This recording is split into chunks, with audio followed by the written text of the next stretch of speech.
ସଫଳତାର କାରଣ। ଗୋଟିଏ ରାଜ୍ୟରେ ଅଜଣା ଜନ୍ତୁର ଉତ୍ପାତରେ ଲୋକେ ଆତଙ୍କିତ ହୋଇପଡ଼ିଲେ। ରାଜ୍ୟର ରାଜା ବଛା ବଛା ଶିକାରୀଙ୍କୁ ଡକାଇ ସେହି ଜନ୍ତୁକୁ ମାରିବା ଲାଗି ନିୟୋଜିତ କଲେ। ଜନ୍ତୁଟି ଦିନରେ ଆକ୍ରମଣ କରୁଥିଲା ଓ ରାତିରେ ଦୁର୍ଗମ ପାହାଡ଼ ଖୋଲରେ ଶୋଇ ରହୁଥିଲା। ତେଣୁ ସ୍ଥାନୀୟ ଲୋକଙ୍କର କହିବାର କଥା ଥିଲା ଯେ ଶିକାରୀମାନେ କେବଳ ରାତିରେ ଗଲେ ହିଁ ତାକୁ ମାରିବାକୁ ସକ୍ଷମ ହେବେ।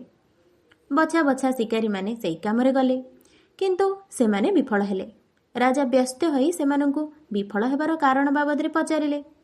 ସେହି ଗୋଟିଏ ଉତ୍ତର ମିଳୁଥିଲା ଯେ ବାଟ ଦୁର୍ଗମ, ପୁଣି ନିରନ୍ଧ୍ର ଅନ୍ଧକାର, ତେଣୁ ସେଥିରେ ତାକୁ ଠାବ କରି ମାରିବା କଷ୍ଟକର।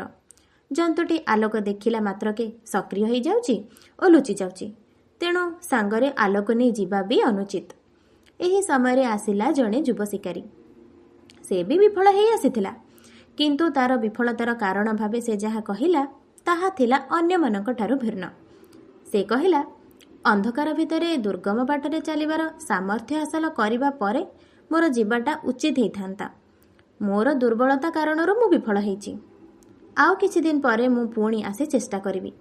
ଏବେ ରାଜାଙ୍କ ମନରେ ଆଶା ସଞ୍ଚାର ହେଲା। ଯୁବକଟି ମଧ୍ୟ କିଛି ଦିନ ପରେ ଫେରିଲା।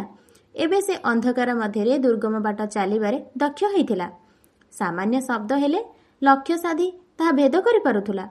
ଏବେ ସେ ସେହି ଜନ୍ତୁକୁ ଶିକାର କରିବାରେ ବି ସଫଳ ହେଲା। ରାଜା ତାକୁ ପୁରସ୍କାର ଦେଲେ ଓ କହିଲେ, ତୁମେ ଯେତେବେଳେ ହୃଦୟଙ୍ଗମ କଲ ଯେ ବିଫଳତାର କାରଣ ଅନ୍ୟ କୌଣସି କାରଣ ନୁହେଁ, କେବଳ ତୁମର ଦୁର୍ବଳତା, ମୁଁ ଆଶାବାଦୀ ଥିଲି ଯେ ତୁମେ ହିଁ ଦିନେ ସଫଳ ହେବ।